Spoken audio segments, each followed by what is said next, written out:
مع توجه الحكومة لتطبيق وكلاء ونماذج الذكاء الاصطناعي في الخدمات والعمليات، نبدأ تحول تكنولوجي ورقمي شامل وغير مسبوق. الذكاء الاصطناعي لن يكون مجرد أداة في مصانعنا، بل شريك في القرار يعيد تعريف الكفاءة والسرعة والإنتاجية. الحضور الكرام، اقتصادات المستقبل تبنى على 3 ركائز: طاقة تشغل، وتكنولوجيا تفكر، وصناعة تنتج. والإمارات اليوم تجمع هذه الركائز في منظومة واحدة متكاملة، وهذا يرسخ مكانتها كوجهة رئيسية للاستثمار والنمو. ورسالتي للمستثمرين والمصنعين هي أن الإمارات توفر لكم منصة عالمية للنمو، بيئة أعمال قائمة على المصداقية والثقة، تشريعات مرنة، حوكمة منضبطة، خدمات مالية عالمية المستوى، بنية تحتية ولوجستية تربط الإمارات مع مختلف أنحاء العالم، وفرص حقيقية للنمو والتوسع. في الإمارات تتحول الأفكار إلى صناعات، ويتحول الاستثمار إلى قيمة. وبدعم ومتابعة سيدي سمو الشيخ خالد بن محمد بن زايد آل نهيان ولي عهد أبو ظبي رئيس المجلس التنفيذي لإمارة أبو ظبي، وللمساهمة في تطوير المحتوى الوطني واستعدادا لإصنع في الإمارات، نظمنا بالأمس ملتقى اصنع مع أدنوك لاستعراض مشاريعها للعامين المقبلين بقيمة 200 مليار درهم، والإعلان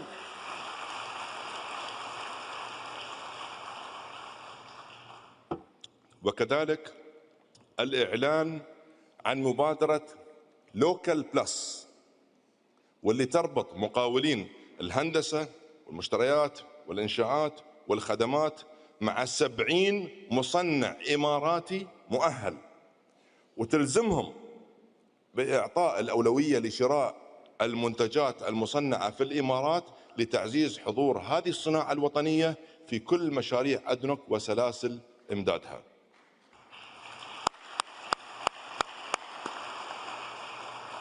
وأقول لقطاعنا الصناعي الخاص وغرف التجارة والصناعة والصناديق الاستثمارية السيادية، المرحلة الآن تتطلب قرارات جادة وجريئة. الاستثمار الداخلي المباشر في الاقتصاد الوطني ليس خيار، بل أولوية، لأنه استثمار في استقرارنا وفي سيادتنا الاقتصادية وفي مستقبل أجيالنا. السيدات والسادة، معادلة النجاح للمرحلة القادمة واضحة: من يجمع بين الطاقة والذكاء الاصطناعي والصناعة يعزز قدرته على النمو والتأثير عالمياً. وهذه المنظومة بدأت بالفعل تتبلور هنا في دولة الإمارات. نحن لا ننتظر التحولات بل نصنعها، لا نواكب المستقبل بل نسهم في تشكيله. من الإمارات تبدأ الفرص، ومن الإمارات تنطلق الصناعات إلى العالم. ابنوا معنا، استثمروا معنا، واصنعوا في الإمارات. وشكرا.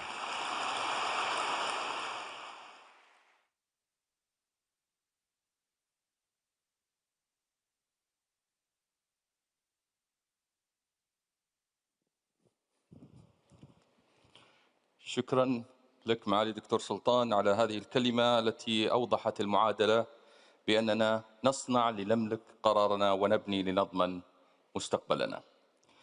حضورنا الكريم، هنا تتجسد نماذج تثبت كيف تتحول الرؤية إلى إنجاز، تتحول الصناعة إلى قرار، والاستثمار إلى قيمة. مشاريع اختارت أن تصنع في الإمارات لم تعد طموحات بل واقع يقود. نبدأ من الفضاء، حيث تجاوزت صناعاتنا حدود الأرض أرحب بالسيد عامر الصايغ الغافري مساعد المدير العام للهندسة الفضائية لدى مركز محمد بن راشد للفضاء ومدير مشروع محمد بن زايد سات. أهلا بك. ومن الفضاء إلى الصناعات المتقدمة والتكنولوجيا حيث تتحرك الأنظمة بدقة، نرحب بالسيد فريد الجوهري المؤسس والرئيس التنفيذي لشركة مايكروبوليس روبوتكس.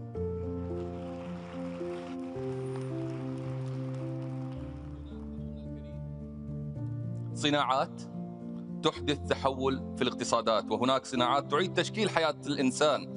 أرحب بالبروفيسورة حبيبة صفار المؤسسة المشاركة لشركة بينونة للحلول الجينية. ما يحدث اليوم ليس تطورا تدريجيا بل تحول جذري في مفهوم الصناعة. رحبوا معي بالسيد فهمي الشوى المؤسس والرئيس التنفيذي لشركة إيميسا. ما يبنى هنا لا يبقى هنا بل ينطلق من الإمارات ليغذي العالم بالطاقة. نرحب بالسيد ألفريدو سانشيز رئيس قسم تقنيات الأسطح المتقدمة لدى شركة تكنيب FMC.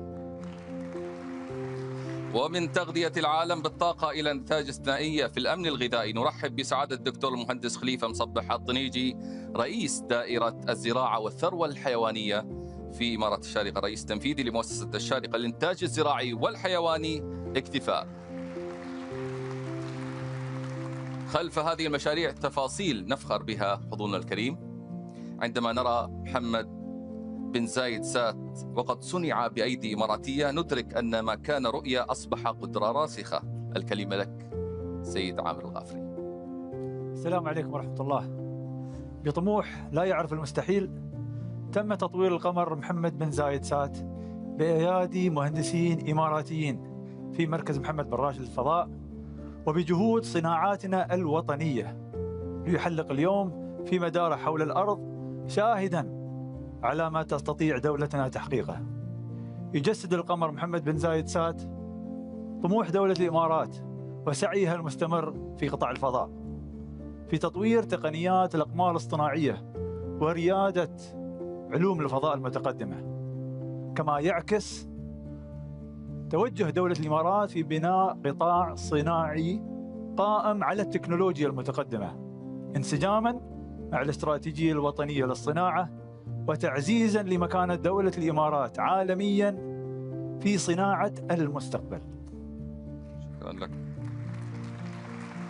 التكنولوجيا عندما تبنى في الإمارات تصنع بهدف محدد ومسؤولية. الكلمة لك سيد فريد. بدأت شركة مايكروبوليس روبوتكس في دولة الإمارات العربية المتحدة كرؤية لتطوير روبوتات متقدمة متخصصية ذاتية القيادة. طبعا اليوم نصمم منتجات لنا في لأتمتة العمليات عبر مختلف القطاعات من مختلف الخدمات اللوجستية والبنية التحتية من النفط والغاز إلى الأمن والدفاع، وانسجاما مع المستهدفات الاستراتيجية الوطنية للصناعة والتكنولوجيا المتقدمة. نطور منتجاتنا ضمن منظومة متكاملة بنسبة 100% حيث يتم ابتكارها وتصميمها وتصنيعها وتجميعها وتشغيلها بالكامل داخل دولة الإمارات. في العام الماضي أصبحت مايكروبوليس روبوتكس أول شركة من فئتها تدرج ببورصة نيويورك بنجاح، وسنواصل العمل والإنتاج وتصدير حلول روبوتات المتقدمة من دولة الإمارات إلى العالم. وعندما حضورنا الكريم نفهم الجينوم البشري نبدأ في إعادة تعريف مستقبل الرعاية الصحية. ماذا تقولين بروفيسورة حبيبة؟ شركة بينونة للحلول الجينية هي أول شركة إماراتية متخصصة في تصنيع الشفرات الجينية محلياً لتستخدم في مجالات الصحة والزراعة والمراقبة الحيوية والسلامة.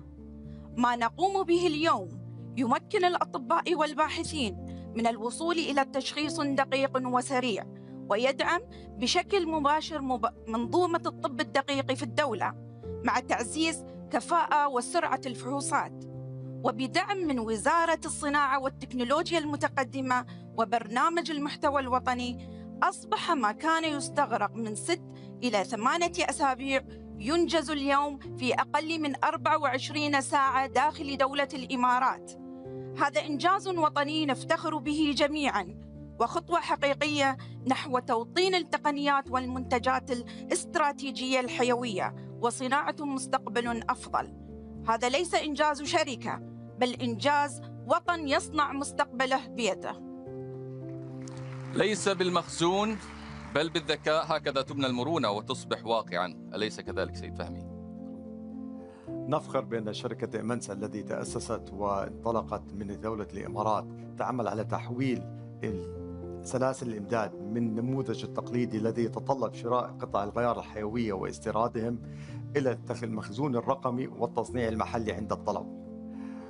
ومن خلال العمل مع قيادات طموحة ذو رؤية مستقبلية في آدنوك وشركات إماراتية أخرى، وبدعم من برنامج المحتوى الوطني ICV الذي يدار من وزارة الصناعة والتكنولوجيا المتقدمة، قمنا ببناء شركة تثق فيها أكبر شركات في العالم مثل أكسون موبيل وشل. فاليوم إمنسا تستخدم حلولنا التي تم تطويرها في الدولة من قبل هذه الشركات في كل أنحاء العالم، من الولايات المتحدة إلى النرويج وسنغافورة. وما تقوم به إمنسا هو توطين فعال للتصنيع المحلي، وهو ليس فقط تصنيع متقدم، ولكن تغيير وتعريف معروف سلاسل الإمداد انطلاقا من الإمارات إلى العالم. الشراكات توسع نطاق الأعمال والثقة تضمن استدامتها. ماذا تضيف سيد سانشيز؟ عندما اخترنا أبو ظبي لتكون مقرنا العالمي، فإننا اخترنا أن نبني على المدى الطويل. واليوم التصنيع المتقدم لهذه المنتجات في دولة الإمارات العربية المتحدة يخدم عمليات الطاقة في 5 قارات حول العالم.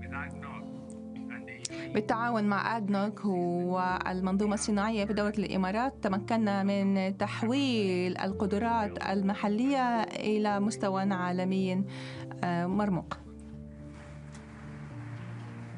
ولأن الأمن الغذائي ركيزة أساسية في السيادة الصناعية، نتحدث عن منتجات تصنع في الإمارات لضمان الاستدامة في الأمن الغذائي. مع سعادة الدكتور خليفة الطنيجي، لك الكلمة.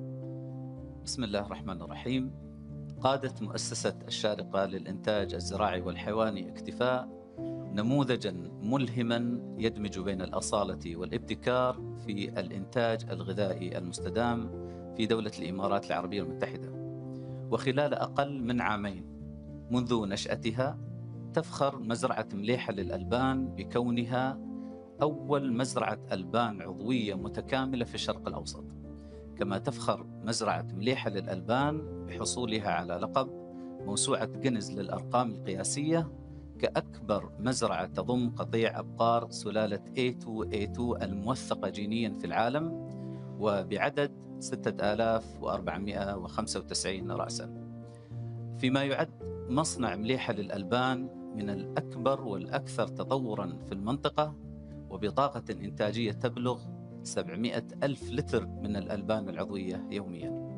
إن دل هذا فإنما يدل على قوة نموذج دولة الإمارات العربية المتحدة في الصناعة والريادة وإلهام المستقبل. شكرا لكم على كلمات اختصرت مسارات طويلة من العمل والإنجاز. شكرا لكم.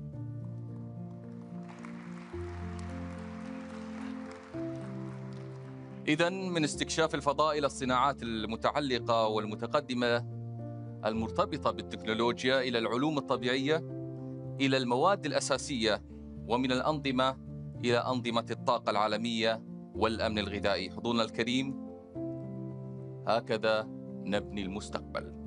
سيدي سمو الشيخ منصور، أصحاب المعالي والسعادة، السيدات والسادة، شكرا على تشريفكم وحضوركم حفل الافتتاح. الخلاصة واضحة: الإمارات مرونة في القرار وعزيمة في التنفيذ، وطن لا ينتظر المستقبل بل يبني، أساسه راسخ وبناؤه مستمر. اصنع في الإمارات. شكرا لكم.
Your Highnesses, Your Excellencies, distinguished guests. السلام عليكم ورحمة الله وبركاته. وحياكم في دار ظبي. I'm Roda Al-Sayed and it's my honor to be your MC for the day. Welcome to the 5th and largest edition of Make It in the Emirates, the UAE's national industrial platform, hosted by the Ministry of Industry and Advanced Technology. Make It in the Emirates reflects a clear national priority to build resilience through industry. And today, from the heart of Abu Dhabi, we celebrate a nation that continues to prove that what is made in the Emirates is made for the world. In the spirit of celebrating, we now come to a moment of recognition. The Make It in the Emirates Award, which showcases the strength, ambition, and progress of the UAE's industrial ecosystem. Make It in the Emirates Awards is the sound of a country that believed in its people before the world saw what they could build. It is the story of a land that turned sand into cities, the sea into a gateway, factories into possibilities, and ambition into a promise kept. Today, we celebrate that promise. The winners were selected through a comprehensive selection process that was conducted through our senior jury members. Allow me a moment before we start announcing the winners to thank the members of our jury who have given us their time.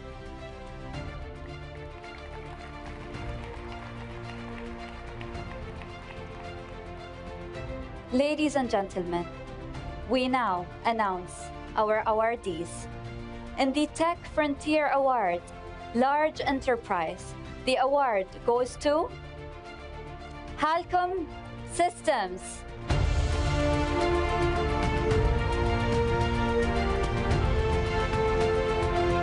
Tech Frontier Award, SME, the award goes to Immensa.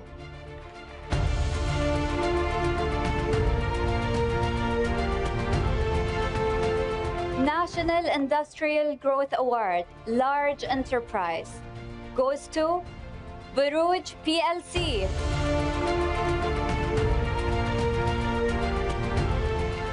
National Industrial Growth Award, SME, goes to Global Pharma.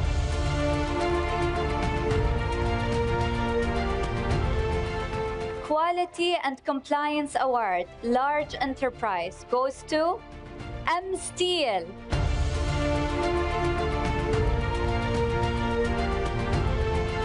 Quality and Compliance Award, SME, goes to Reem Middle East. Inspirational Industrial Leader Award goes to Dr. Bakhit Al-Kathiri. Next Generation Industrial Leader Award goes to Abdullah Abu Ubaid. We now come to a category that is very dear to our hearts, the UAE Traditional Craft Award in the individual division. When we speak of what is made in the Emirates first, we think of our ancestors, artisans, and their crafts. Emirati craft built our homes, shaped our boats, and much more. It was more than just a craft. It was a way of living.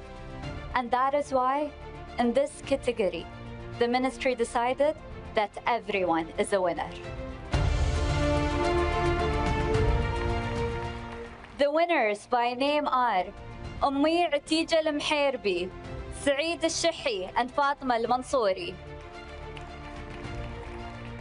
Last but not least, in the UAE Traditional Craft Awards Enterprise Division goes to Asjal Studio.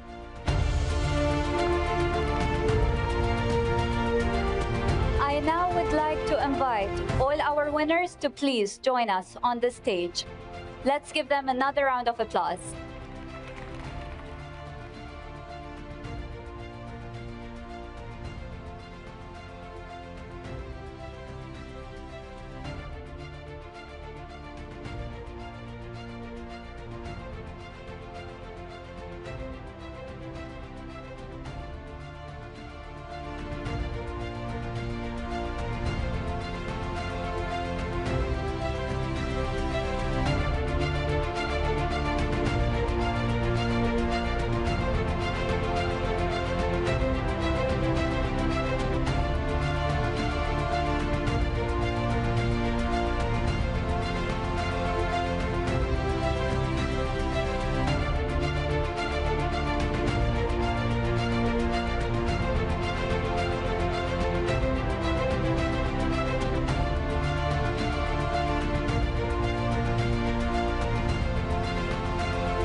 with great honor, we call His Excellency Sheikh Salim bin Khalid Al Qasmi, Minister of Culture, and our distinguished jury members to join us for a group photo with our awardees.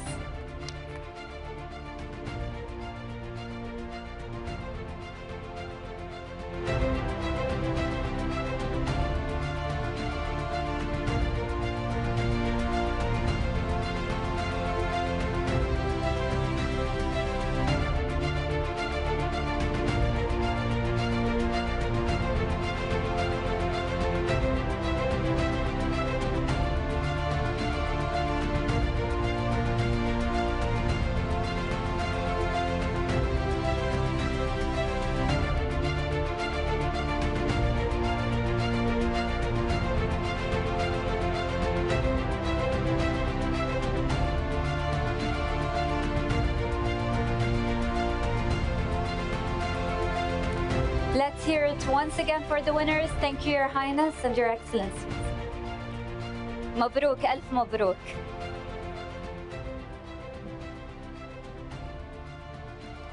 We now bring together leaders shaping industries that define our future. Please join me in welcoming the moderator of our next panel to the stage. Let's all join in welcoming Hadley Gamble, joined with our distinguished line of panelists, His Excellency Suhail Mohammed Al Mazroui, Minister of Energy and Infrastructure, His Excellency Dr. Thani bin Ahmed Zayudi, Minister of Foreign Trade, His Excellency Faisal Al Bannai, Advisor to the UAE President for Strategic Research and Advanced Technology Affairs and Chairman of Edge Group. Hadley, the stage is yours. Once again, good afternoon, everybody. My name is Hadley Gamble. I am the Chief International Anchor for IMI, and it is a thrill for me to be joining these gentlemen here today. Your Excellency, I want to kick off with you. UAE, 60 years, a member of OPEC, that ended just a few days ago. How are you feeling? When you say the speakers, Well, is it freedom? well, Hadley, again, this is a sovereign decision that was taken after a very careful look at our whole strategies, including made it in the Emirates.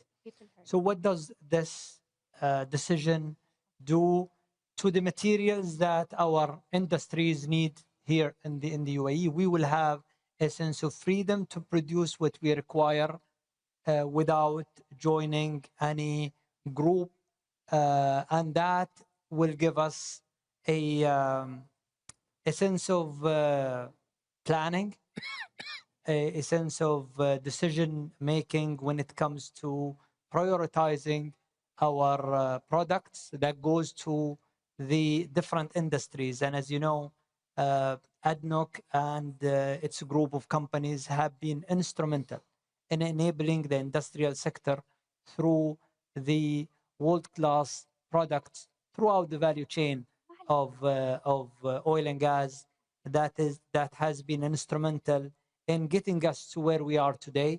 The future is going to be more prosperous for us. We look forward to grow our industrial base to become something that the whole world will need more. And having that flexibility is going to enable us and strengthen the Made it in the Emirates. U.S. President Donald Trump has said that this is a good decision by the UAE, but we haven't heard anything officially from OPEC nor from Saudi Arabia. And those of us who follow energy markets might find that a bit surprising. Is this the calm before the storm? No, I think this is not the first time that a member country exit the group. It happened before, and the group has been relatively calm about it. Everyone realized that this is a sovereign decision. Everyone realized that UAE will be, as well, and as we said, a responsible producer. We're not new to this market. We understand it.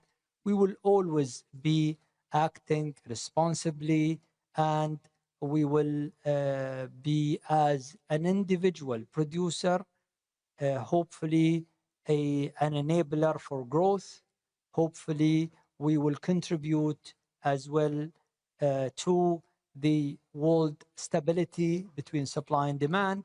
And I'm confident that we will be working with so many nations, including the members of OPEC and OPEC Plus, but bilaterally rather than as part of a group. So you left on good terms. Sorry? So you left on good terms. We left on a good term, and as I said, we are a responsible producer, and we have investors here. We're dealing with many of the world-class industrial countries that are dependent on us, and we owe it to those partners who elected to invest in the UAE to produce what the world requires without restrictions, with collaboration, of course, with all other producers. And we will gauge our engagements based on the requirements of the market, as well as based on what we need to produce for our local industries here in the Emirates. Tell me this, Iran isn't going away. And, as we've heard earlier this morning from Dr. Sultan, the best way to protect yourself is to plan ahead. In your mind, what is the best case scenario? Well, the best case scenario that no one should be allowed to control the Strait of Hormuz, period. That is the best case scenario. And we're hoping that the whole world will realize the impact of that a one single country or one single group of, I don't want to call them names, but that group definitely is not structured, nor looking at the future of the world, nor looking at the impact to the poor people in all over the world who are dependent on these commodities. The shock in the market is something that is impacting the poor nations. The shock in the energy is impacting the consumers. And it's not just something that is impacting the Gulf states or us in the UAE. So that's the best case scenario. No one should be allowed to control the Strait of Hormuz. And finally, do you still have confidence that Donald Trump will be able to solve this issue? We have a great relationship with the United States, with President Trump.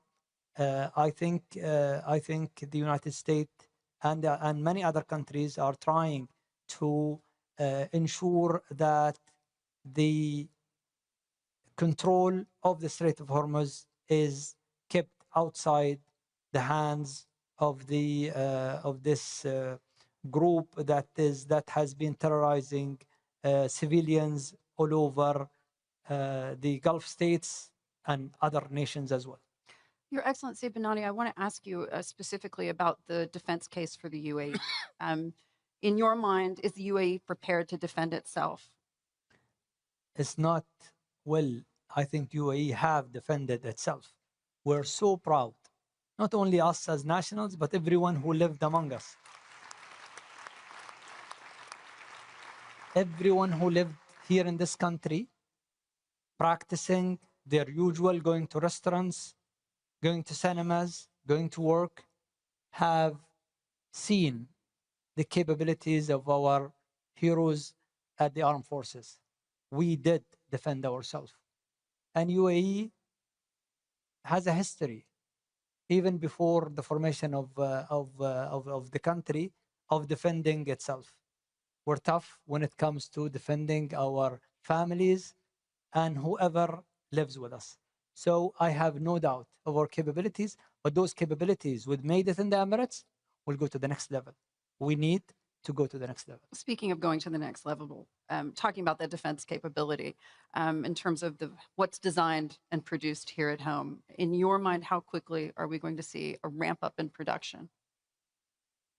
I think it's interesting. When EDGE was created around 6.5 years ago, there were some doubters outside that felt Yeah, maybe this is just a cosmetic activity. We will continue to buy everything from outside. The real defense capabilities will come from outside, and local capabilities will be just an accessory on the side. I think I'm proudly saying that during the last war, like no other time, the local defense industrial capability truly proved its worth during this war.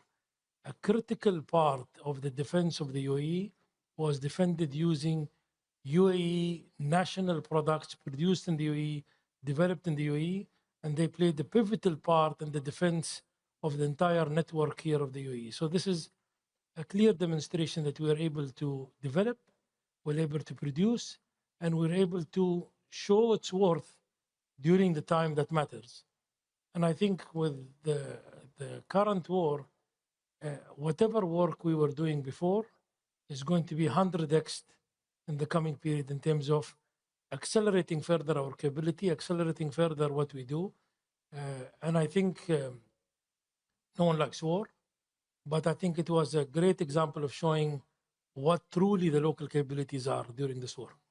Tell me about that in terms of the numbers, in terms of that production and that capability. What specific areas?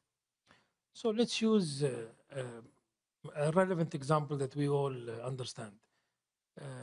UAE was targeted with missiles and drones, and a large quantity of drones. 1,000 plus drones came to the country, way more than anyone else. 85% of these drones were tackled through the jammers developed and produced in the UAE. So this is a significant number of the attack that came in the UAE were neutralized using UAE technology. This is one example among many. Other examples of what we were able to do, yes, we had products that we produced before the war that truly show, it's one thing for these products to be tried outside, it's another thing for these products to be used in defending the nation. It has a different lens to it. Other products were also used in various areas, including products that did not exist. And I think this is an interesting area. Before the war, day 0, certain products did not exist. Day 30, these products entered operation. Normally, these products would have taken us 2 years of development. They took 15 days of development and another 15 days to be used operationally. This shows that you now have true local national capabilities. It's not just a matter of, okay, we'll develop some things, but true national capabilities. Internally, we were surprised. So my team knew that after this war, whatever 2-year development programs are on the table for other things are scratched. Now the deadline is a 2-week deadline for a 2-year program. Tell me, though, in terms of the numbers specifically, how quickly do you want to get that breakdown to increase? And I'm talking about, are we going to see a scenario in which 80% of the weapons used to defend the UAE are made right here in the UAE? I think if you break the products to a number of categories, there is air defense capabilities, there is the general Air Force capabilities, the planes, and then there is the rest of the ecosystem, whether it's ships, whether it's guns, whether it's other ammunitions. I think today, as a player, we take a very reasonable share, except from fighters. We don't develop fighters yet. I think at the same time, when it comes to air defense, the soft kill air defense, the jammers that came in play, we are now fully self-sufficient as a country in that category. When it comes to the air defense area, between this year and next year, we'll start eating part of the missile air defense will become local UAE air defense. And I think over the next few years, we definitely have a determination that anything to do with air defense will be fully a UAE capability in that regard, produced in the UAE. So I don't think it's anymore whether it's if, I don't think it's anymore whether it's will. I think it's very clear what was done in the last few years, and whatever was done is now going to be 100x to grow and grow our capabilities. I know you were recently in the United States. You were meeting with various companies. I know you met with Elon Musk. any insight in terms of the partnerships that you're working on? I would say stay tuned for a few interesting announcements. But let's give a small antidote in terms of where we are as a capability. It's one thing when you're developing something in the country and you're consumed locally because there is support to consume the local product.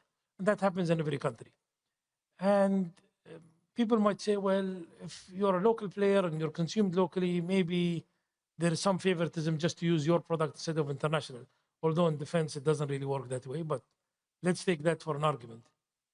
6 years ago, when Edge was created, the companies that came together, the annual international booked orders for Edge was 2% 6 years ago, 6.5 years ago to be more accurate. 3 years ago was 25%. 2 years ago was 50%. Last year was 70%. It means the product developed in the UAE in an annual booked orders that we have, last year 70% was international orders. So this tells you where we sit today from a capability point of view and how determined are we to really excel in that domain and really defend the nation and become a key player in the global advanced tech space and defense. So we've heard energy security, we've heard defense capability, and I now want to talk about putting all of that money to work. And we talk about the foreign trade profile. In your mind, how is that going to evolve post-Iran war? Well, first of all, we had an excellent growth in the last few years, and last year we outperformed as well. Although we had 12 days of attack last year and during the summer, which did not disturb the overall growth that we had. Last year, we exceeded $1 trillion with a growth of around 27%. The majority went toward the majority of the growth went toward the exports, and the exports to the countries which we signed CPAs with exceeded the expectations with the massive growth. The first quarter of this year was as well continuation of this outperforming performance. We had an excellent growth as well. Even with the whole disturbance, everyone thought that we're going to go to the minus. But we ended up the first quarter with a growth much higher than the growth last year, which shows a very positive signal that we're going to continue regardless what's going to happen, and the resilience and the agility of the systems and the different policies that we have developed throughout the last few decades is paying off through the foreign trade numbers. Now, trade is not about only the numbers. It's about supply chain. It's about industry. It's about ensuring the availability of commodities with the reasonable prices in the country. And this is a very long story and very long journey which we have taken the last 3 decades in terms of the investments in our air cargo, investments in the transportation when it comes to ports, infrastructure, and the connectivities from those ports to the UAE and vice versa from the UAE to the rest of the world. And as well, the investments in the logistical railways and the roads and bridges, which managed to reduce the consequences of the supply chain disturbance because of the attack against us. Now, in terms of the numbers, we're connected to more than 250 ports around the world. We're owning more than 330 vessels by our operators, and that makes us much more agile to maneuver around the challenges that is facing the globe now. When it comes to as well the agilities, we managed to shift many operations from the Arabian Gulf to the Gulf of Oman, especially in Fujairah and Khorfakan, and they managed to move in many of the commodities. And guess what? As well, the airlines played a major role in reducing the consequences. The growth in some of the airlines were in above 30% in some of the cases, which means that we managed to shift and do that shift easily because of the readiness, as well as the taking different scenarios in daily operation, so to reduce the consequences of such incidents that we have. And global financial institutions are curious to know whether or not we're going to see sovereign wealth funds redirecting, if you will, some of those funds back into the UAE. Do you anticipate that will happen? Well, it's already happening, and it's a very long strategy policy that we have. We invest abroad, we build up the technology, we build up the know-how, and bring it to the country. We have done it, and we have done it as well in the defense. Edge is one of the models, bringing those international partnerships to the country to build up certain sectors within the country. Now, moving forward, for sure, we're going to continue our international investments, but also we're going to have a huge investments internally, regardless it's going to be through the sovereign wealth funds or directly by the investment by the governments. But the infrastructure, the strategic projects, development projects are going to be a key priority for the country moving forward, and many projects will be announced very soon, just to make sure that we're continuing the momentum and we're not going to be as well dependence in any countries. Do you anticipate we're going to see stimulus packages? What is that? Stimulus packages. We started with that, but the upcoming projects is going to be directly direct investments by the governments, different entities, regardless of federal or local, and that's going to as well boost the internal domestic public-private partnership. There were conversations obviously being had between the UAE and the United States about US dollar swaps. That was characterized by many in the media as a bailout. In your mind, how would you describe that? And also, if you would just kind of walk us through where you are in that conversation. Well, we had this discussion and conversation with many. It's part of an elite group that the US is having this swap policy with. They're having only with 5 countries: Canada, Europe, UK, Switzerland, and Japan.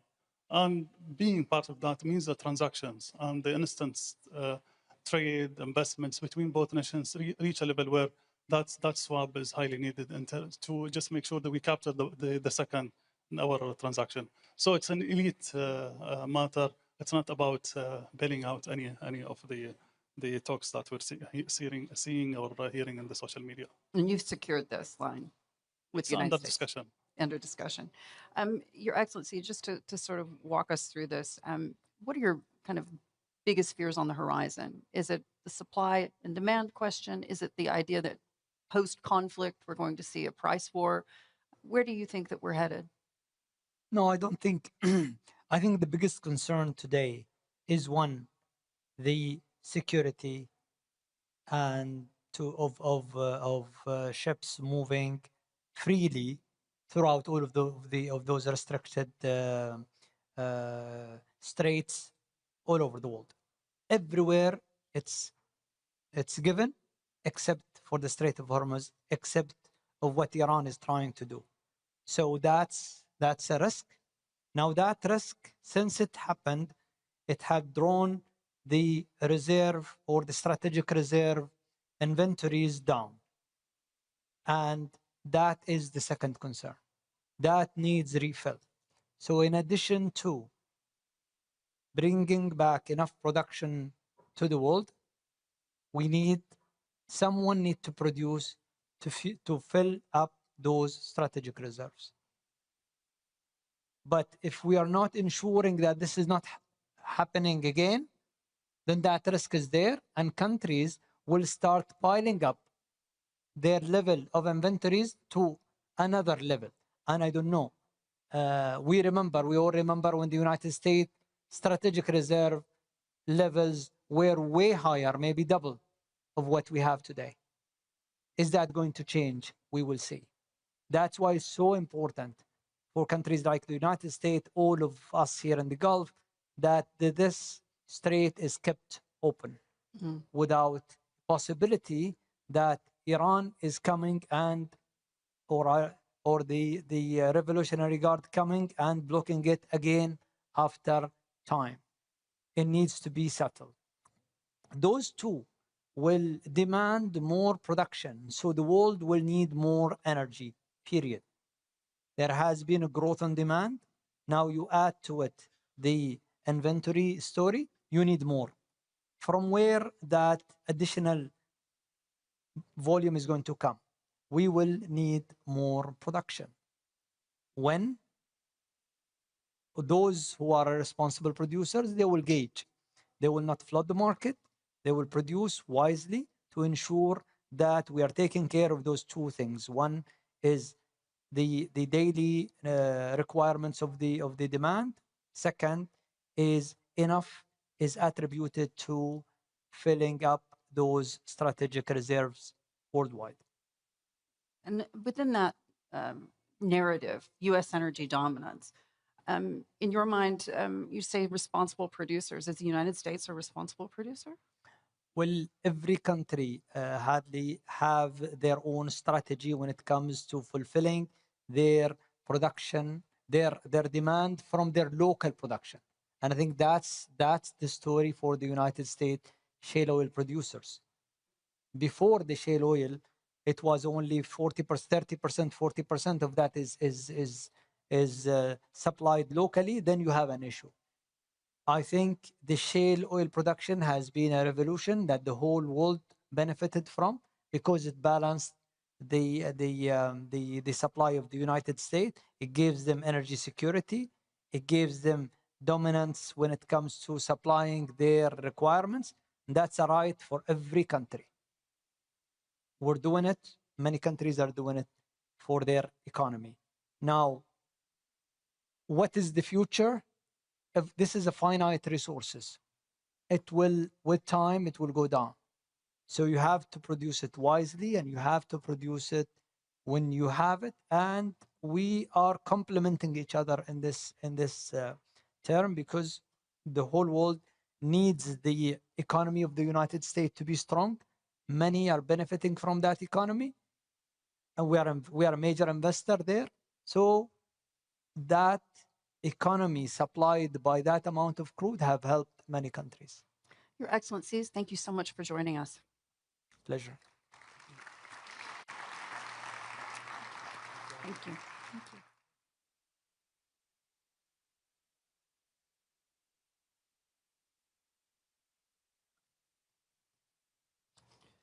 It's my great pleasure now to ask my next guest to join me on stage, His Excellency Ahmed bin Abdullah Belul Al Falasi. Great to see you, sir. Excuse me. Could you shift this? Yeah. Perfect. You heard us briefly just discussing the idea of potential stimulus packages. Yes. You know, for all of the enthusiasm that we're hearing from ministers here today and industrial and capitalists, and as well as people who are manufacturing, there is still a lot of fear out there in the market about what this means for entrepreneurs and what this means for non-oil growth. In your mind, does this government need to get out there in front of this and inject some money into the economy? I think we should, and we already did that. We announced a 1 billion fund through the Ministry of Industry, but also we have the Emirates Growth Fund, which is specifically targeting a highly volatile segment, which is SMEs. SMEs, by nature, are far more exposed to the volatility of the market. And therefore, our approach is to provide patient capital. And over the past month, during the midst of the aggression, we announced an investment. Whereas capital markets were drying up because of the what's happening around and the ambiguity, we intentionally made that investment. And that went a long way. That sent a message to local SMEs that the government is here to support you. If your economics work, we know that we're here for you over the longer term. And we also play an active role as well. So we intentionally take a non-controlling stake, so anywhere from 20 to 49%. However, we mandate as an executive board seat at the company, where we help them, first of all, build the governance, so move from being entrepreneurial-driven to institutional. We also bring expertise, global expertise, to give them operational depth, and also open up markets for them, giving our connections. So to your point, yes, I think more than ever now, investments by government is important, but the right type of investment. The growth capital that's willing to take risk and willing to add value beyond equity. Equity will always be available in the UAE. I believe the last report I've seen is with VC capital, the UAE alone gets over 50% of all the MENA region. So it's plenty of capital. The question is the right type of capital that's able to support these SMEs during any kind of risks, and also beyond that as well to grow. The UAE created the non-oil economy that other Gulf capitals dream of. In your mind, how much has the Iran war hurt that achievement or hurt that vision? I think hurt is a tough one. I think it tested us. And I think the UAE has been proving its resilience, be it through the recent flooding that has happened, be it through COVID. And I think going through tough times and coming out stronger sends a very strong message to global investors and to SMEs as well. Airport never shut down. It was always operational. We've managed to secure other channels for cargo through the ports of Fujairah and Khor as well. So I think the agility and the ability of the UAE to weather every type of shock, whether it's natural disaster, warfare, or even like a global pandemic. So I think in my view, it's a blessing in disguise, and I truly believe that coming out of this, people have much more confidence in the UAE. We've heard the ministers talk about the resilience of our defense system, the resilience of our logistical system as well. So I think if I were an investor willing to invest in the region, I would not choose any other place besides the UAE. Talk to me about the cost of doing business, because many of the folks that I've been speaking to, written into their contracts, they never had war insurance. Is that something that has to be factored in going forward? Because Iran isn't going to go away. Well, look, I think there's always risk, right? And when you do an investment, you have a weighted cost of capital, which includes as well sovereign risk, right? I think in the short term, yes, there will be a bit of apprehension and a bigger risk assigned. However, if you come to a local entity like ours, where we're part of the system, we don't put an added risk to our investment. Whereas if you go to international investor, they would allocate a certain risk to the region, let alone the UAE. But for us, accessing local capital, you will be able to access equity or debt at a competitive rate. That, to me, is the advantage of having a government-led investment, both equity or debt, which takes into account the risk, because we know it very well. There's perceived risk and there's actual risk. So today, the perceived risk is much higher than the actual risk.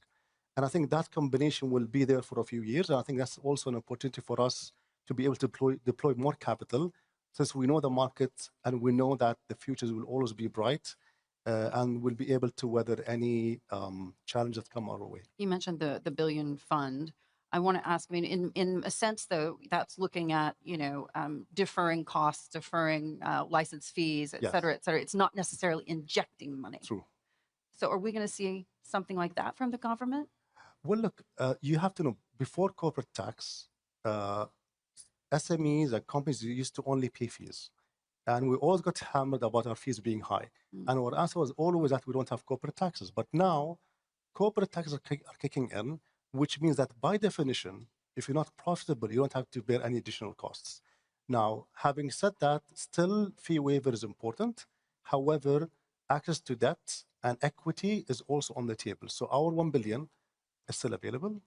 Our billion right now is in demand. I think following the investment that I've mentioned, we've got maybe almost 10x times the interest that's coming in. So I think offering equity investments goes a long way during this time. If you're referring to paycheck protection mechanisms, I don't think that's the right example. I was a Minister of Entrepreneurship during COVID. And I remember in the beginning, I met a lot of SMEs and they were saying, how come you're not investing a lot of direct investment and support? And I met them again 6 months later. And to my surprise, they said, you know what? We're much happier that you allowed us to continue our business. That's far more beneficial for our company than getting just enough money to stay alive. So in the UAE, we truly believe that nothing beats doing business. Nothing beats access to market. You can always offer sometimes a temporary solution, but that will only keep the company afloat. If you want it to grow, you keep your airports open, you keep your business open. I think that's the best way companies thrive. Do you anticipate that the government is going to support local business in the sense that be not just an investor, but a purchaser? That is happening. So the whole purpose of Make Up the Emirate is exactly that. ADNOC just announced, I think, 200 billion of ICV. And we've seen many companies that came on stage, and you see them through healthcare. So doubling down is what I meant. That's, I think, to me, is important, because that not only helps the SMEs, but also helps us as governments. Because in the wake up of COVID and the recent aggression, we quickly realized that we are exposed internationally, and to our advantage to really offer contracts locally and localize everything from defense to healthcare to all services. So to your point earlier about questioning whether sovereign wealth funds will invest locally, in my mind, for sure, we will be localizing a lot of the supply chain. Whether it's happening through redirection or new allocation, that's a different matter. But there's a big movement today towards localizing the supply chain in the UAE. Yeah, and it's not going to look, though, like Saudi and the PIF investing, is it? Or look, I think the beauty of the UAE is that we have different sovereign wealth funds, right? And each one has their mandate. You have passive ones like ADIA. You have more active ones like Mubadala. You have us, we're a federal one, we're specific to brick-and-mortar SMEs. So I think they all complement each other. And within that realm, I'm sure every investment manager will look at their portfolio and reassess. We're always smart in terms of chasing the right investment, but at the same time, there's a nice structure to the landscape of sovereign wealth funds here. I don't foresee, for example, ADIA switching and then suddenly flooding money into the UAE. We have other tools. We have ADQ, we have Mubadala, we have AGF. And that to me is one of the benefits of the UAE, having these different complementary types of funds that play different roles and really try to fill any holes in the landscape. And we're one of those. We came late. We came in post-COVID when we realized some SMEs don't want to take debt, but they want to take equity. However, equity is available for tech startups, but not brick and mortar. So we filled in a gap as well. And I think that gap is getting tighter. And I think we have a really healthy landscape of equity being deployed in the UAE. Your Excellency, we're out of time. Thank you so much for joining us. My pleasure. Thank you. Thank you.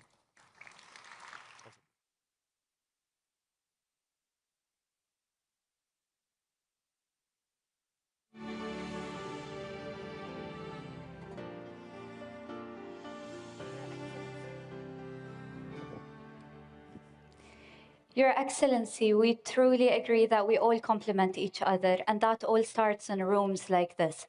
So every person here today is a part of us making it in the Emirates. Thank you all for being here with us. We just witnessed a reminder that resilience is not built over time alone, but sustained by leadership and the people. From that perspective, we now bring together leaders of family businesses, shaping legacies across generations. Please join me in welcoming to the stage our moderator, CEO and founder of AB Talks, Anas Bukhash.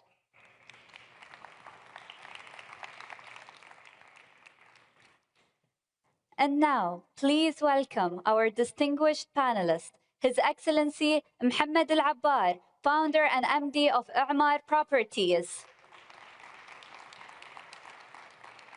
His Excellency Abdulaziz Al-Ghareer, Chairman of Abdullah Al-Ghareer Group. Mohammed Abdul Majid Siddiqui, CCO of Ahmed Siddiqui.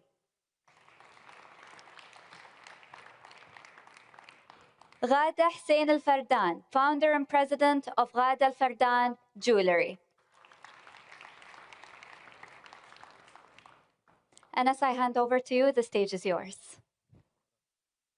تفضلي. مرة فاضحيني. قالوا هذا سماج، قلت لهم نعم سماج. اوكي. ولا صوتي واضح؟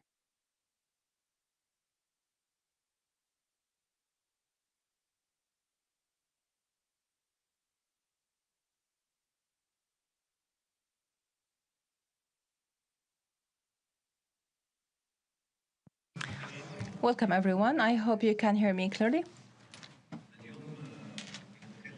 Today, we will be talking about family businesses and their legacy, the style of work, and there are questions that are for everyone and others that will be directed to a certain person. Feel free to discuss. Talking about your sectors, banks, jewelry, properties, etc. What did this crisis teach you in one sentence? I want each of you to tell me this recent crisis, what have your companies learned in one sentence.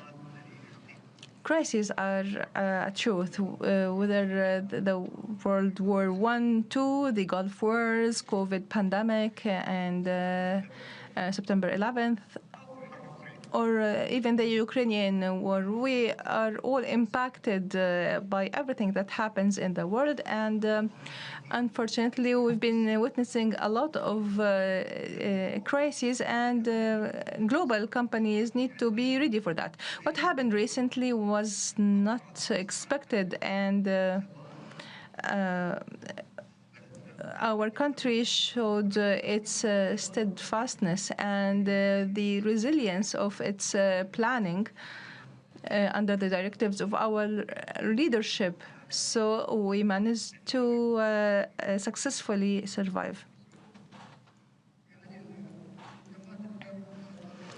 You cannot plan for a crisis. You can plan for a certain crisis, but something different could happen. In the food sector where we work, there was the Russian-Ukrainian war.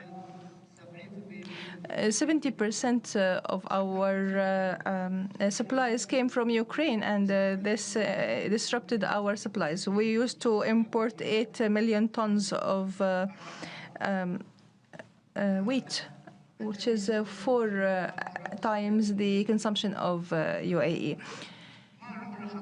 We never planned for this. We never planned for Jabal Ali to shut down. But however, companies are required to have the capability and resilience in decision making when there is a different crisis.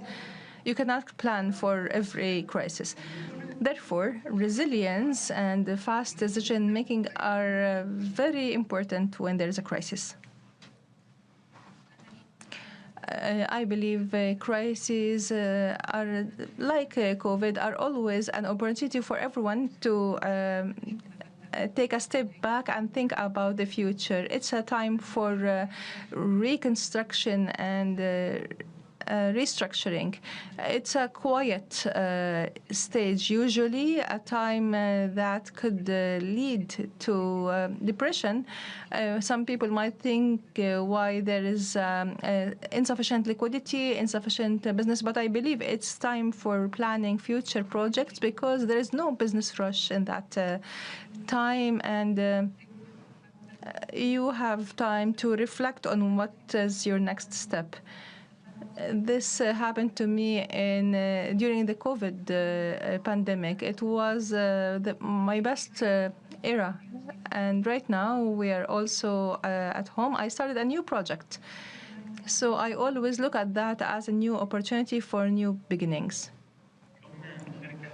Being a family business in the retail sector, our focus has always been on our consumers and customers.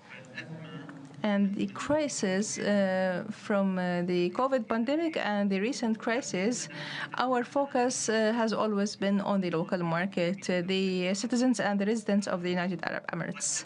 We focused on trainings and on developing our services at our retail shops. And our first step as a family, we went to the shops and sat down with the employees so that they would feel at ease. Some of them were anxious and worried.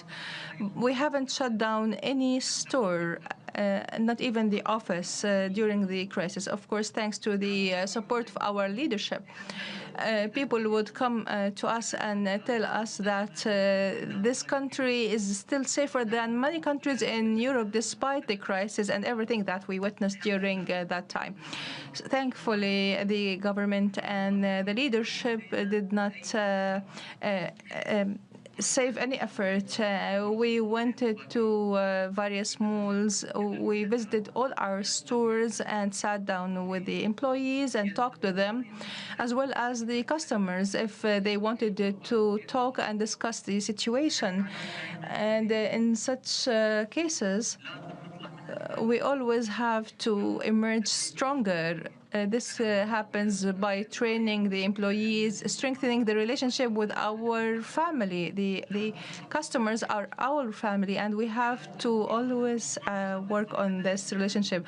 During the COVID pandemic, we never fired any employee and never shut down any store, and the same happened this time. We talked before this session about the difference between family businesses and other businesses. In your opinion, what's the difference in general, and what's the difference during crisis? I believe family businesses employ almost 80% of the workforce in the UAE. Our share is 60% of the GDP. So family businesses play a great role in the economy. Even the founders of some semi-government corporations were from the private sector. Everyone plays a role, and what distinguishes the private sector is the resilience and the fast decision-making process and the agility. So when a crisis occurs, there is a decision maker that can take a decision quickly, while other government institutions have their governance structure and their channels. I don't blame them, because this is how they operate, and they have to take the decisions that way. But this means the loss of the opportunity, because some consumers require the goods to be purchased immediately. The private sector can sense opportunities. When there's a crisis, there are always opportunities, even in crises, that can benefit from. They can provide something that they didn't think about in the past. Did you feel during this past period something has changed about decision-making regarding the expansion or investment decisions? In the property sector, there was a hard lesson for everyone. We had some hard lessons during a COVID pandemic as well as other crises. But what I am noticing is that when you learn from 2008 and from COVID, and as Boussaoud said, you have to build an agile and resilient business that can handle these circumstances. So thankfully, with the recent events, it was the first time we felt the strength of our corporation. We were comfortable handling the situation. A lot of people ask about how I'm doing and how is my business doing, but everyone is telling them that I'm living my life normally. It's because I'm looking at things naturally, because I'm sure a lot of you have learned from the past crises, and what happened recently proves that we can handle any crisis. In the first week, we sent emails to everyone, all employees. We told them we are not laying off any one of the workforce. We are not cutting their salaries, etc. Because everyone learned lessons from the previous crises, and respectfully to everyone, whether in the government or family businesses, we know the human nature. We care about our reputation among the society in front of our leadership, and it's important for us to always be up to this, or to live up to these names and the name of our country. So when we see that our companies are robust and managed to survive during the recent events, this teaches us that we have to always ensure that our businesses are robust and strong and agile. We have to always keep up with the new updates. Ghada, we talked about this for a long time, but I believe it's important. Any family business specifically, how do you deal with the various generations? The first generation is the founding generation, and some say that the second generation will spend everything that the first one has collected. So there are sometimes 5 generations. How do we build the bridges? As you know, we are now in the 3rd generation, and we are facing some difficulties with this 3rd generation. Can we continue as a family business or not? There are concerns I am working with a third generation because I was part of the late second generation. So they look at me as an example. And if I manage to continue in this family business, then it means they have a future as well.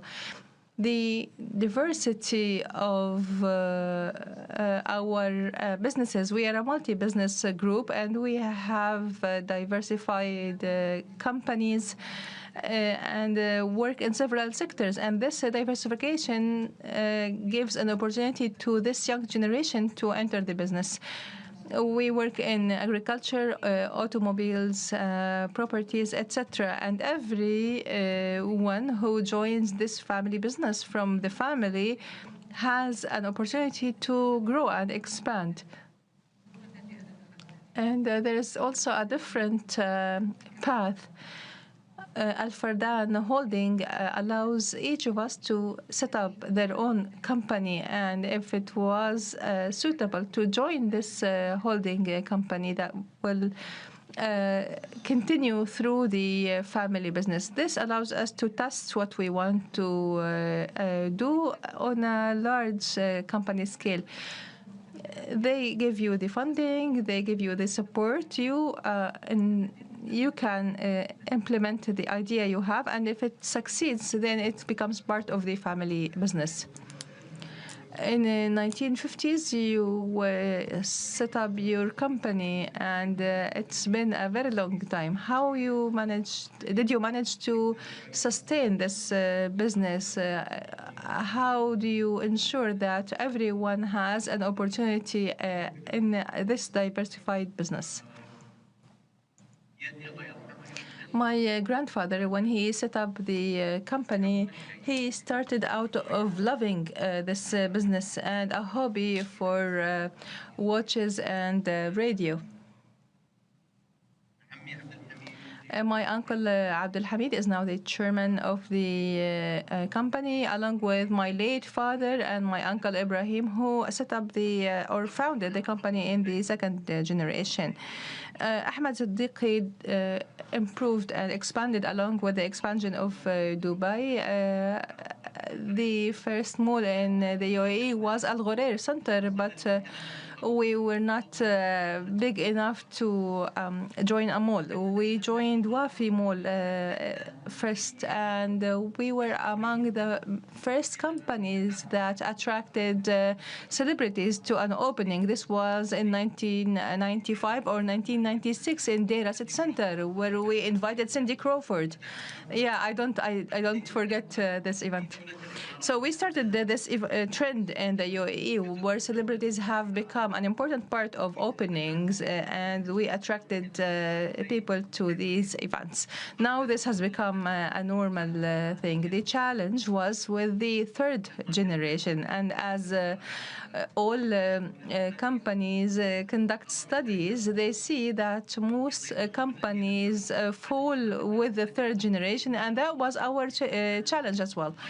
We didn't want this to happen. We sat down as the third generation, me, my brother, and cousins.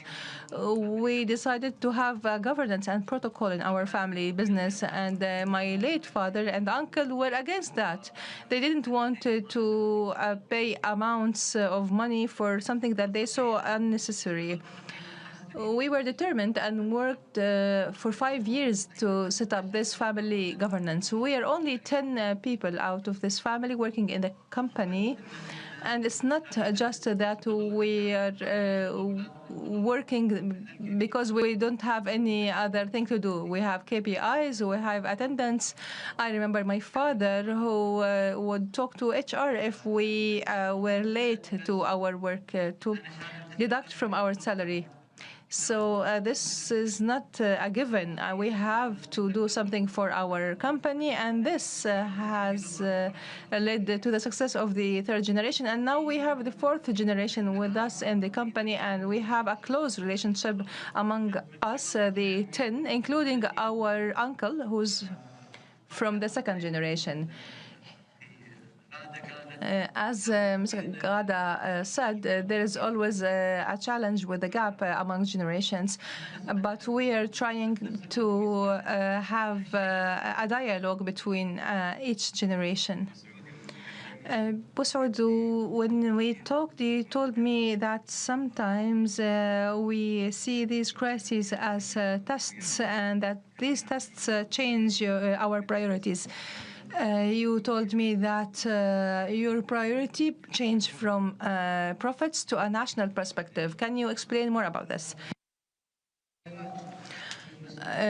Silal, which is responsible for the food security in the UAE, they contacted us and wanted to know what is our capacity and capability during this crisis, because we have large factories and large storages and silos.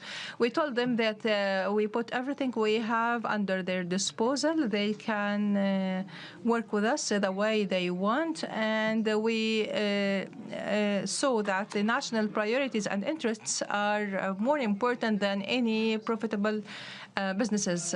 We told them they can do whatever they need. We opened our silos and storages for wheat, flour, and feed, oils, and everything that we manufacture and export. Our exports are 88,000 containers annually from Jabal Ali. We are the largest exporter by container number, and this capacity was all provided to the authorities for the national priorities and the national strategic storage was in our own silos. We have to ensure that the rotation is correct in order for these products not to go rotten. Silal and the government contacted us because some Gulf countries require wheat exports. We told them that we are ready for that. The wheat was offloaded in Fujairah. 200 trucks would transport the wheat from Fujairah to Jabal Ali. It would be loaded again on ships to go to Qatar, to Bahrain, Kuwait, and even to Dammam, because it's faster from Jabal Ali to Dammam other than the Red Sea route. So we did that in order to ensure that the UAE is a leading, helping country in the GCC.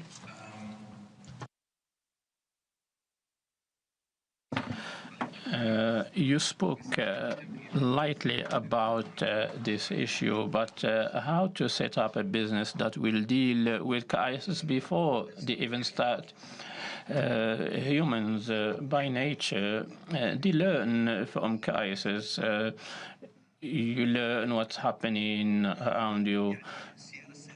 Is there a policy for the organization to anchor that principle? With all respect to everyone, I started learning from 1997. I was in Singapore, and I remember the situation was very difficult. We took a loan from the bank, and then the bank said, we need our money back now. Look, he's laughing at me. No? But the commodities, they are at the store. There's no customers. So if the organization cannot learn from what is happening, and I'm sure everyone is learning, but do we have staff that can learn from this and prepare the organization? Yes, we are looking for profit, but also we are looking for growth. And in our country, our growth is accelerating. And we have what we call take the money.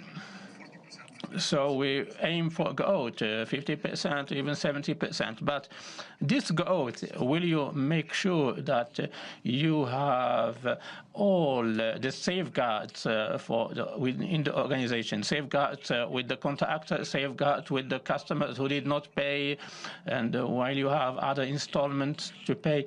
So I think this comprehensive ecosystem that we call positively paranoid.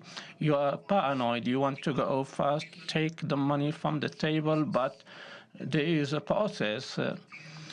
You have to manage costs, you have to manage technology, you have to manage risks, you have to follow the market on a daily basis. And among the things that we were being held responsible for in those days, we have 40,000 customers who paid for their flats and villas while they were still under construction. Those customers, they pay installment on a monthly basis. And every month we get cash that flows into the bank. And maybe we have like 100 sites under construction, and contractors are working around the clock. In December, among the 40,000, we were getting 1,000 among the 40,000 customers. 1,000 customers would come and ask, please give me some more time, 1 month extra for payment. And in December, there was 8, and after the incident, it reached 1,200 customers. After the ceasefire, it went down to 700. So this is positive because I'm giving you these figures so that you can see how the situation is positive in our country. And you need to monitor the situation. You need to be vigilant, but don't forget to take the money. Rada, you spoke about diversity in your business, and you told me something dear to you. Particularly in this time, tell me more about the business that you have in mind. I was thinking about this time of calmness. Everyone was asking me about Lulu. What can we do about Lulu? I have a workshop and we work on Lulu, but we have employees, and if we don't work on it, we will lose this. So, well, like I said, first of all, for any students or young Emiratis, we teach them different types of Lulu pearls and how to handle prices and ways from A to Z. And then the next step, how to deal with the pearl. And I will teach them how to work with hand on the pearl, because this craft, we don't want it to vanish, and we in the UAE, we're the only one who work in this industry. And I wonder how can this industry continue if we stop? Because every session is people ask me, tell us more about how can we buy and pearls. And I took all these steps as an initiative based on my passion for pearls, and I believe this is a passion, and we don't want to lose it, and we need to teach the next generation what is the value of pearl in our past and how to preserve it. Very good. Mohammed, we know you have stories. Maybe you can tell us about anecdotes or a funny story or inspiring story with one of the customers, if you can tell us about it. Once someone came to me and asked for a watch. I told him, you don't seem to have passion for watches. This was after the pandemic, COVID pandemics, and he told me, I am building my house and I want to get extra money to build the house. I told him, go to the bank and let them help you. Otherwise, in our line of work, we deal with different types of persons, and among the persons I met in 2004 or 2005, it was Michael Jackson, and I was at the store, and many people from the police came, and the person with them was a woman with a niqab. And the person there told me, this is not a woman, this is Michael Jackson. I went to him and he introduced himself. And I remember I took his signature, but he didn't take a photo to avoid being impacted by the flash. But I remember also Boy Ashid came to my store, and there was 5 guys had just opened, and we went and had dinner together. So this gives us opportunity to meet different people, and like I said, it's not a business relationship or customer relationship. It's a friendship and a family relationship, and in many cases there are people, ministers or sheikhs, and who come to us, and we sell luxury. We're not selling food or facility from a bank, and we sell luxury, which is not a necessity. This is when you build the relationship and the credibility between you and the customer. We said we'll be bringing you some interesting stories. And the last questions for everyone. The first question: if you can give one advice to someone who wants to start a family business, what will be your advice? Starting with you, Abu Ashid.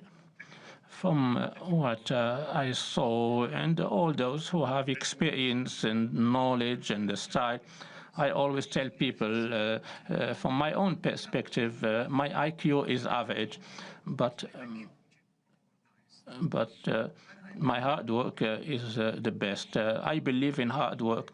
So the issue of hard work encompasses many things. You need to check your work. You need to study every opportunity and know where to take risks and bring people and monitor their work and keep pushing. So I say the harder you work, the luckier you'll get. There's a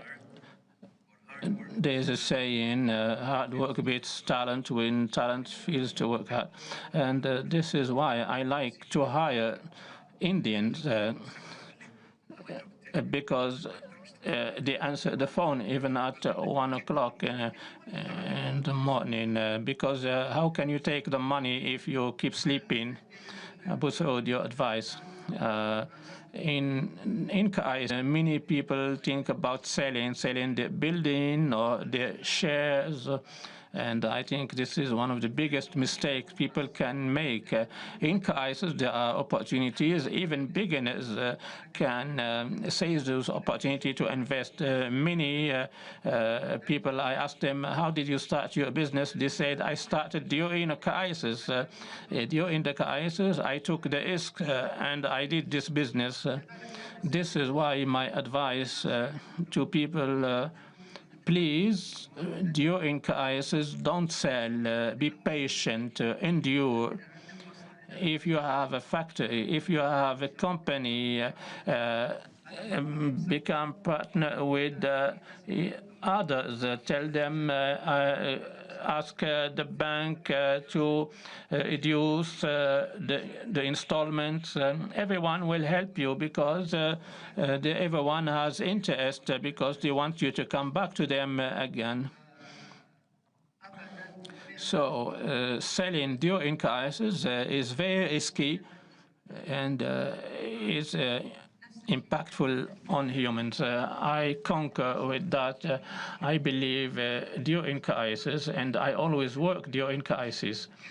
and you need to keep moving. Real estate is cheaper. You can bargain on prices of stores. Everything is available, but there's something else for family businesses.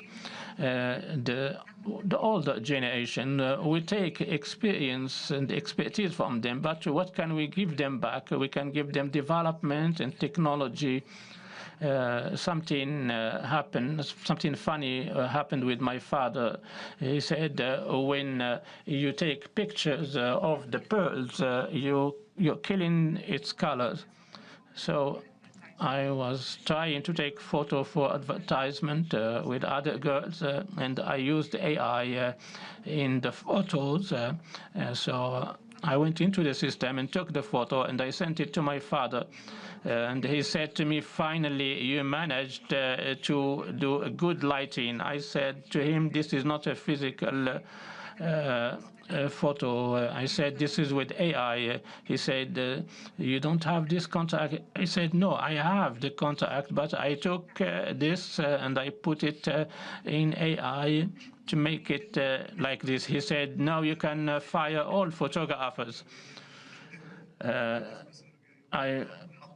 I was with him, and he took the pearls to show me difference between each type of pearls. He explained to me the story of all those types. And he said to me, those images in the Photoshop, and I put all the contacts. And it only took like 3 minutes. He said to me, your photographers, they make the pearls in yellow color, but this is the first time you get the lighting in the white color. And since we are a family business and 10 of the family members are working in it, which is not even 1% of the employees in the company, we take into consideration credibility and transparency between family members. At the beginning, we used to take, I make a decision, and my cousin will not like that. So we broke that obstacle between us, and if my cousin sees something wrong, he should talk to me, and that we need to have a dialogue, and dialogue should stay in the company and should not impact us outside the company. And we need to think about our work at the company as professional in our area of work, in our responsibility. This is very important. And also our relationship. It's not that everything will be with stubbornness and stand, not my way or the highway. There should be a reason for everything. So this is important for family businesses. Last question, we'll start from here. And since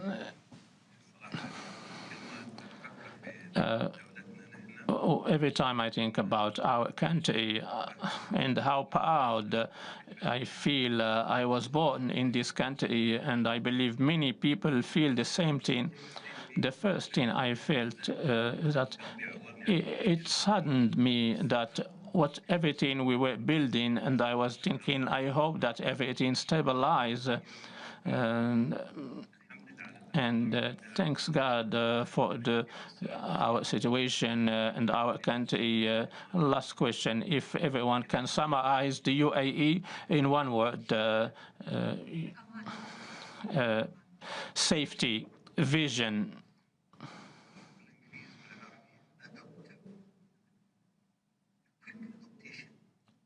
quick adaptation, adaptability. Thank you for your attendance. Thank you.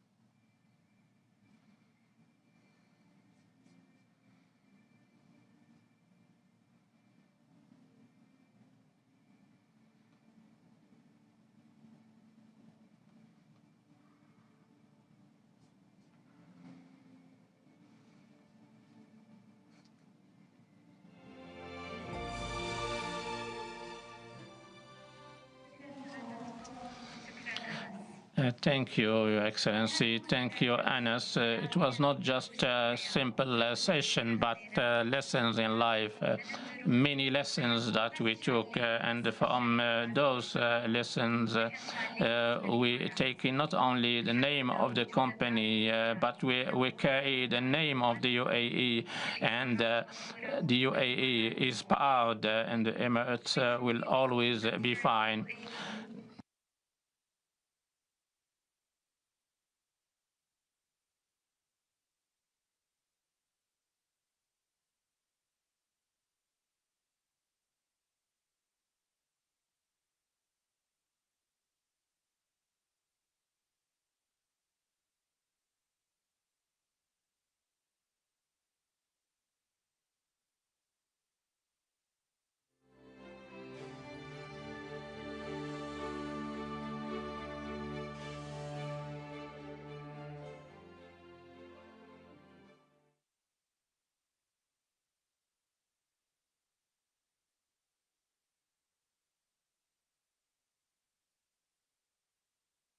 Ladies and gentlemen, Assalamu alaikum wa rahmatullahi wa barakatuh.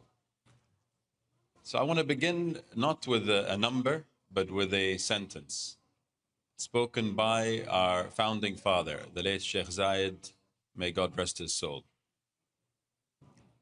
He once said, they used to say that agriculture has no future in the UAE, but with God's blessing and our determination, we have succeeded in transforming this desert into a green land. Think about that. We were told our soil could not feed us. We grew gardens in the sand. We were told oil would always be our ceiling. We made it our launch pad. Today we hear it again. Supply chains fragile, trade weaponized. We've heard this song before and we know how to answer it. I want to thank His Excellency Dr. Sultan Al Jaber. 5 years ago, make it in the Emirates was an idea. Today, it's a movement. More than 1,000 companies, 12 strategic sectors, 88,000 square meters of national ambition. This is not an exhibition. This is a declaration. I also want to recognize His Excellency Hassan Al-Nuwais. The work behind a platform like this is not glamorous. Policy, procurement, data, intense follow through. He and his team have made this look easy. It is not, it is excellent. This year's theme is emerging stronger. And the word that everybody is using is resilience. It's in every speech, in every LinkedIn post. Resilience is not a slogan. It is a supply chain. Resilience is not a fund. It's a factory that operates 24/7 when the strait is closed. Resilience is not a feeling. It's something that you build with your own hands. There's an Arabic saying more than 1,000 years old. ما حك جلدك مثل ظفرك. No one scratches your skin like your own fingernail. The full line continues, so take care of your own affairs yourself. That is what resilience means. Sovereignty over what matters. The medicine in your hospital, the protein on your child's plate, the chip in your factory. A nation that produces what it needs cannot be held hostage to anyone else's storm. And this is why our leadership's recent announcements matter so much. The Resilience Fund, the expanded ICV, the new National Industrial Data Committee giving us real-time visibility into our industrial nervous system. This is not incremental. This is a doctrine. Our President, His Highness Sheikh Mohammed bin Zayed, put it in 5 words. The UAE is not easy prey.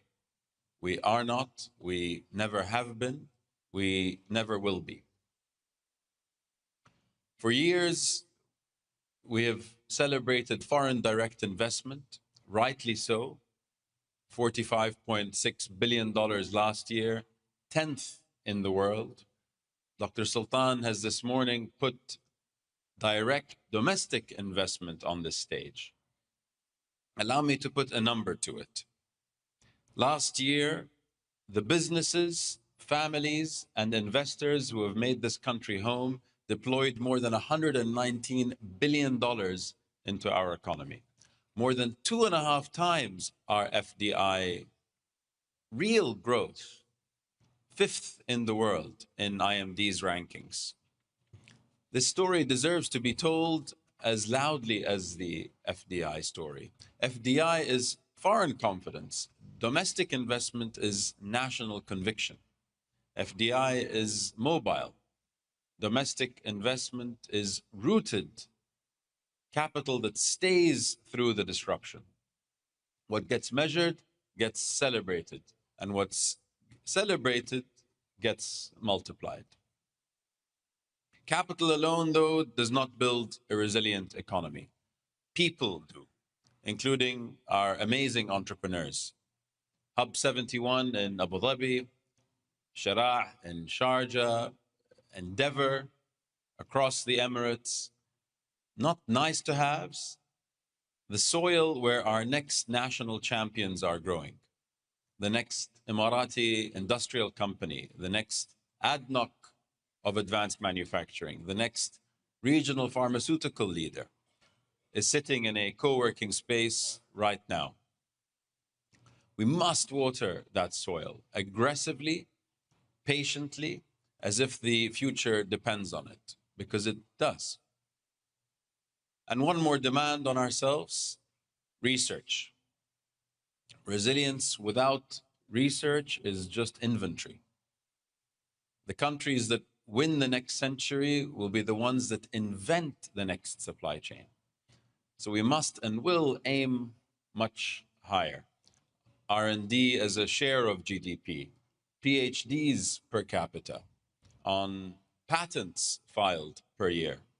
These are the metrics that help a region emerge not just stronger, but smarter. The UAE story has always been a whole of society story. Government setting direction and providing the enabling environment. Family businesses, as you've heard, more than 60% of our GDP and 80% of our workforce providing scale.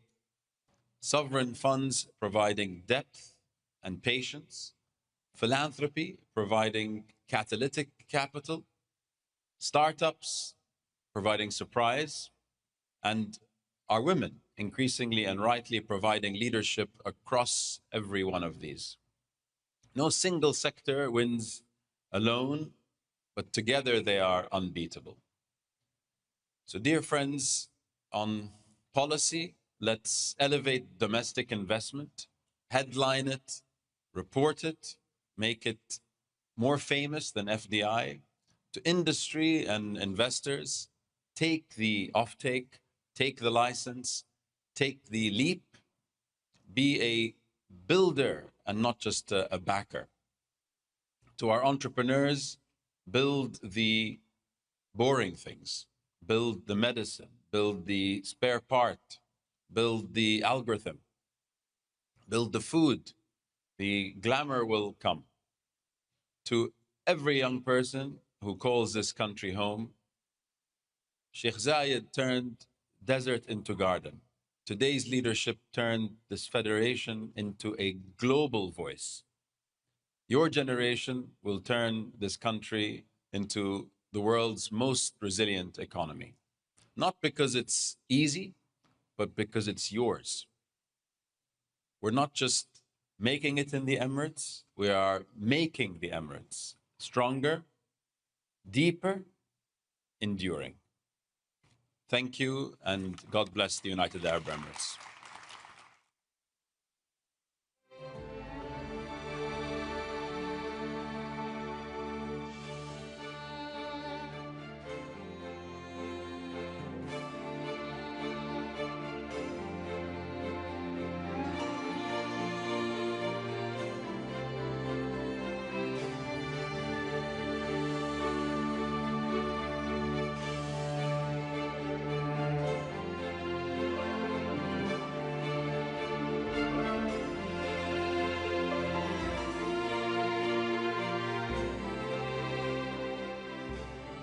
From a desert to a garden to a global force to resilience, it is all our role to make it in the Emirates and to continue making this beautiful country into the vision that Baba Zayed once had. Please join me up next to welcome a voice that reflects not only success, but the responsibility it carries. To lead the final session in the Momentum Hall, please join me in welcoming our moderator, Mustafa Agha. Joining him is head of the Egyptian Senate Committee on Financial, Economic and Investment Affairs, Senator Ahmed Abu Hashima. The stage is yours. 14 حطوا لنا 14. تحياتي للجميع. طبعا اليوم we have a tight schedule and we will be talking quickly. We would like to welcome an international guest, being in addition to being a member in the Egyptian Senate Committee on Financial, Economic and Investment Affairs. He is also a public figure with a great presence in the Arab, Egyptian and international spheres. MP Ahmed Abu Hashima. Let's cut to the chase, although this is a tough subject, but let's try to simplify it. From your personal experience, how can we transform the economic relationship between Egypt to UAE and the UAE from trade into manufacturing? The UAE-Egyptian relationship is always growing rapidly, and the trade exchange between Egypt and the UAE in 2025 increased by 70%. It became $9.2 billion in volume. The United Arab Emirates is the largest foreign investor in Egypt, investing in several diversified sectors. So you mean 9.2 billion is both sides. Egypt exports more, but it doesn't mean that the relationship is growing, and there was a 70% increase in trade volumes. When we talk about industry, let me tell you about my personal experience, because it's unique in the industrial partnership between UAE and Egypt. The first one is the NIFI company, and if you know me, I've always been working in heavy industries, intense energy sectors. After 2023, I turned into different sectors. I always see myself as an industrialist, but I saw that the difference between our imports and exports is $30 to $35 billion. So we try to study what Egypt is producing and exporting. We found out that it's one of the major producers of vegetables and fruits, and specifically oranges, for example. And this is thanks to our political leadership. From 2014 until now, the agricultural spaces increased by 4 million acres. We want to increase raw materials and turn them into dollars and increase our exports. And I work in greenfield projects. I presented this to partners in the UAE, and they agreed after conducting the studies. I found all the facilities, funding by FAB here in Abu Dhabi, who agreed to fund me. I asked for a special free zone in Egypt. They said, okay, but you have to export 100% of the products. So now equity from me and my UAE partners, funding is from UAE. We manufacture, we are in the AI capital of the world in the UAE. So everything is very high tech and reflects the industry 04 with robotics and everything. Our aim is to manufacture 103 unique products over the coming months. This is a partnership that will increase production that also does not burden the banking sector in Egypt. So it's a real partnership. Also, Blue 5 is one of our partners. It invests 10,000 hectares in Egypt in order to provide us with raw materials and to become a real hub that produces B2B and become a B2C in Kizad, for example, to become a hub for Gulf countries and East Asia. This is not our ultimate goal because my partners and I will be heading towards any place that has agricultural or arable lands with rainfall, and the 5 factories that we have are unique there and nowhere else in the world. Also, we have Autumn Solar, which produces solar panels and solar cells and batteries. And I would like to thank Dr. Sultan Al-Jaber for 2 reasons. The first is that Dr. Sultan was the reason of this project, and he told me about this idea. So it was his suggestion. Yes, he suggested the idea and introduced me to Ali Al-Shamri, CEO of a very experienced company in the renewable energy field, working in the Global South. So there was a real UAE Egyptian partnership. Who are our suppliers? He brought the 3 major companies, including JA Solar, which produces almost 90 giga. We wanted to produce 5 giga.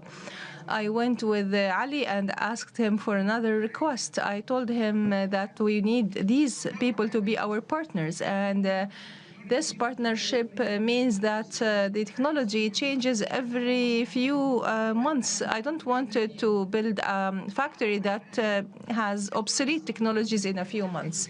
So in order to convince Chinese investors, it was very difficult, but he managed to convince him.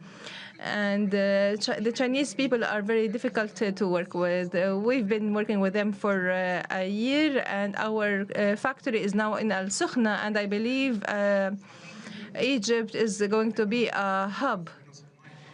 Everyone who works in the industrial sector knows that the Chinese are very difficult people to negotiate with. But I believe Egypt will be a hub for this solar energy sector, especially that Egypt's strategy 2030 is to have 42% of our electrical consumption coming from solar energy.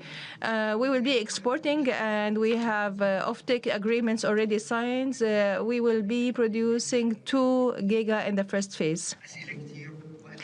A lot of questions and a very short time, but let's ask about the location and the infrastructure. To what extent do they play a role in your strategic decision to invest? For example, linking Kizad with the east of Port Said. Kizad is one of the major industrial and logistic zones in the Middle East. It's an industrial zone with infrastructure linked to Khalifa Port. Has a lot of expertise. It's now linking Asia, Europe, and Africa. So when you have the most important or the best location in the Mediterranean, which is East Port Said, and linking them with Kizad, it will be a genius link, because all these expertise will be linked to East Port Said. This is where a ship takes 2 to 3 days to Europe, but it takes 20 to 30 days from East Asia. So this is the genius idea, and the UAE-Egyptian partnership, the great expertise in Abu Dhabi ports and Kizad as an industrial zone with the Egyptian infrastructure in East Port Said. Now we are talking about strategic thinking completely outside the box. You are an investor, you have capital. If you have a clear demand, to what extent could this change your decision to enter a certain sector? An industrial investor doesn't have money. Your money will always be in the market. Because industry is something really difficult, so I don't have the money actually. But having a clear demand is always important for any industrial investor. They have to study the market to decide. And the UAE has given us a hard time. How so? There is something new every day, not every week, not every month. There is something new every day. Yesterday, there was the Make It with ADNOC forum. They tell people to build the factory because they have off-takers for 2 or 3 years to come.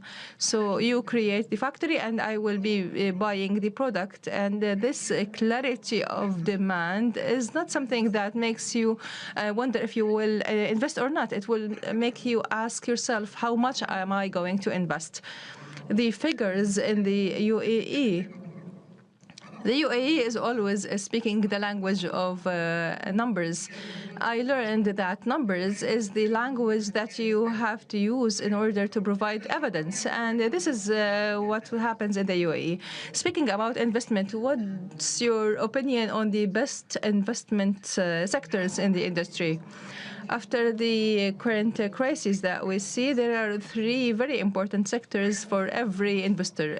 The energy security, and right now it's not just the oil and gas energy, because this is the traditional source of energy. I am talking about new and renewable and clean energies such as wind and solar and the green hydrogen energies.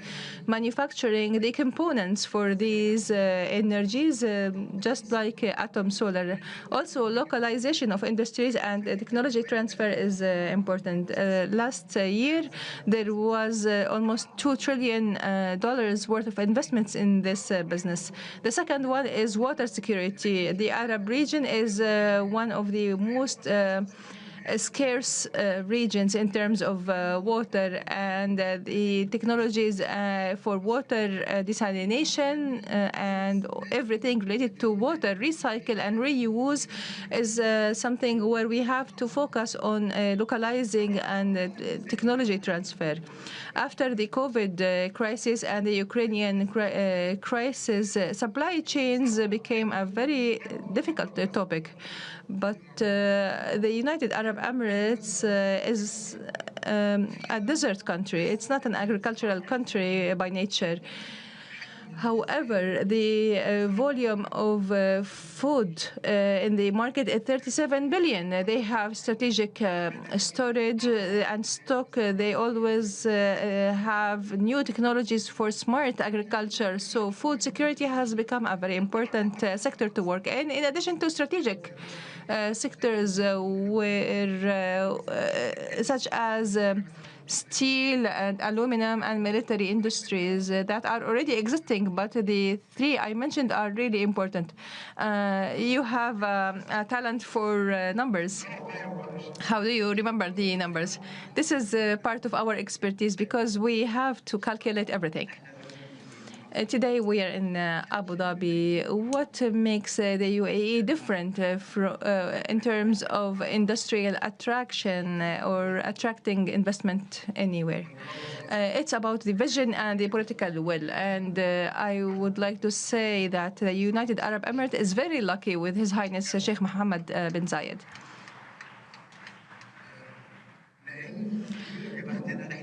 We are also very lucky, and everyone who's in the United Arab Emirates. I'm not talking about the citizens. I'm talking about citizens and residents.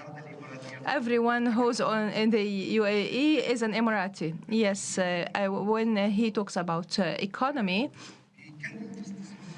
he talks about investing in two aspects. The first one is investing in humans, and the Emirati people who are well educated are the actual added value.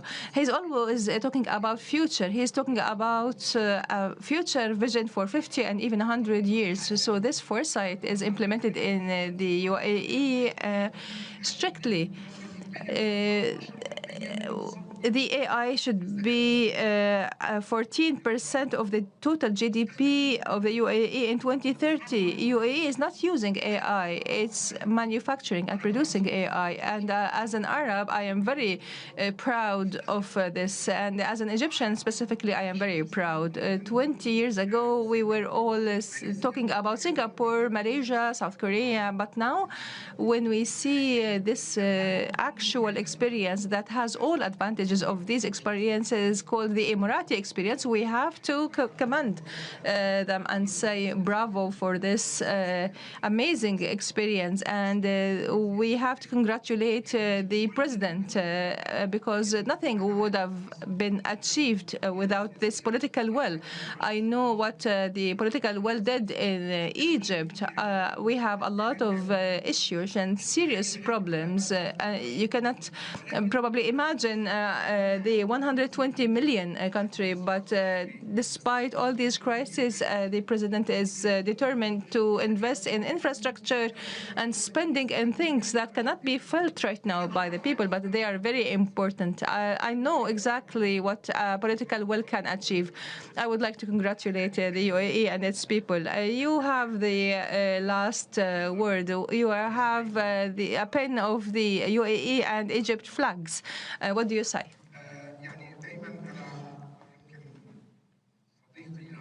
My friend Ali gave me this pin of the UAE and Egypt flags, and I always say that the UAE and Egypt relationship has been a strong one since the days of the late Sheikh Zayed. We have Sheikh Zayed. We have towns and cities named after Sheikh Zayed in several parts of Egypt, and this hasn't happened with any other personality. This relationship is growing day by day. There are 930,000 Egyptians here in the UAE. Emiratis come to Egypt and feel like they are in their second home. So it's a very distinguished relationship with the UAE. It has a special nature. Thank you so much, MP Mr. Ahmed Abu Hashima. Thank you, everyone.